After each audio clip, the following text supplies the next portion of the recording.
অনেক ছেলেরা ঈদ আসলে সিল্কের পাঞ্জাবি পরে আসে না নাই? আমার যুবক ভাইয়েরা, সিল্কের পাঞ্জাবি এই ফ্যাশনটা তোমাদের জন্য হারাম। যুবকরা হাতে স্বর্ণের আংটি পরে, গলায় চেইন পরে, মেড অফ গোল্ড, স্বর্ণ দিয়ে বানানো যে কোনো জিনিস ইউজ করা, তারপরে সিল্কের কোনো জামা পরা ছেলেদের জন্য হারাম করেছে কে? ছেলেদের জন্য চুরি পরা হারাম করছে কে? ছেলেরা অর্নামেন্টস পড়তে পারবে না, ব্রেসলেট লাগাতে পারবে না, সিল্কের পাঞ্জাবি পড়তে পারবে না, স্বর্ণের কিছু ব্যবহার করতে পারবে না। এছাড়া তুমি তোমার নাভি থেকে হাঁটু পর্যন্ত ঢেকে সব ধরনের ফ্যাশন তুমি নিতে পারো। নতুন একটা ফ্যাশন এসেছে, চুলের এই দুই দিকে একেবারে মাথার সাথে মিলায় চুল কাটে আর এদিক দিয়ে ঘোরার মতো রাখা আছে না নাই? আমি এটার নাম দিয়েছি হর্স কাটিং। আমি বললাম কি রে এরকম রাখছোস কেন? কয় হুজুর আমার মেসি রাখছে, মেসি। এরপর ট্যাটু লাগায় অনেকে, ট্যাটু চিনেন? এটা ইলেকট্রিক্যাল শক দিয়ে, নিডল দিয়ে আর ডাইং এর মাধ্যমে রং দিয়ে এই ট্যাটুটা বানায়। কোন মুসলমানের বাচ্চা এই ট্যাটু গায়ের মধ্যে লাগাতে পারে? এই ট্যাটু লাগালে কোনো ইবাদত তোমার কবুল হবে? তার মানে তুমি যে ফ্যাশন গুলো করবা, ইউর ফ্যাশন শুড বি হালাল, ইউর ড্রেস শুড বি হালাল।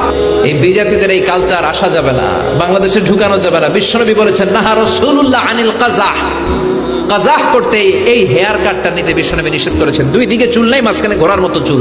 এগুলো কোনো মুসলমানের ছেলে এই হেয়ার কাটিং কাটতে পারে না। চিল্লায় বলেন ঠিক কি না? মেয়েরা যারা ফ্যাশন পছন্দ করে সমস্যা নাই, তুমি সুন্দর বোরকা পরবা, তোমার বোরকা হতে হবে ঢিলে ঢালা, টাইট ফিটিং বোরকা পরা যাবে না। টাইট ফিটিং বোরকা আছে না নাই?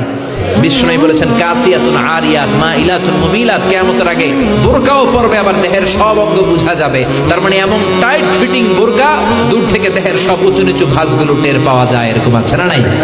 আছি আমরা কোন জামানায়, লাজ শরম গেছে হারায়।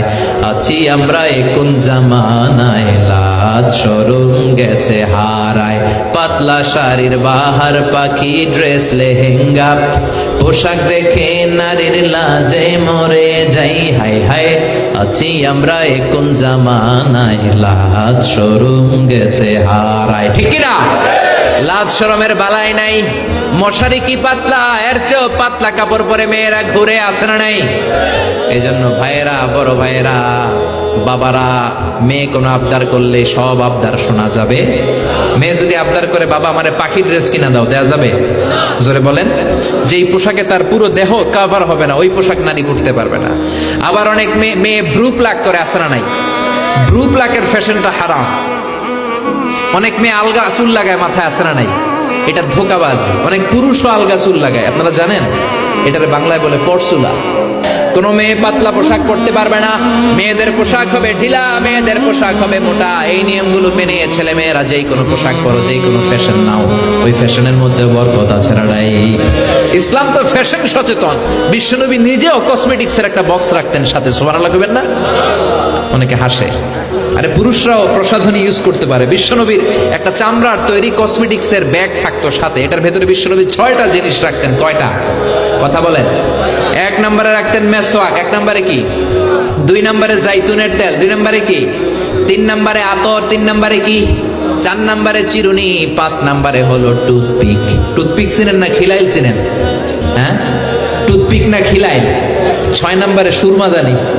এই 6টা জিনিস বিশ্বনবী সাল্লাল্লাহু আলাইহি ওয়াসাল্লাম সুনি আমিন জিল চামড়ার একটা প্যাকেটের ভিতরে যে কোনো সফরে গেলে এইটার ভিতরে 6টা জিনিস বিশ্বনবী নিয়ে নিয়ে সফরে ঘুরতেন। চিল্লায় পড়েন আল্লাহু আকবার। এজন্য ফ্যাশন করতে ইসলাম তোমাকে, Islam doesn't make any kind of complexity to take any new fashion.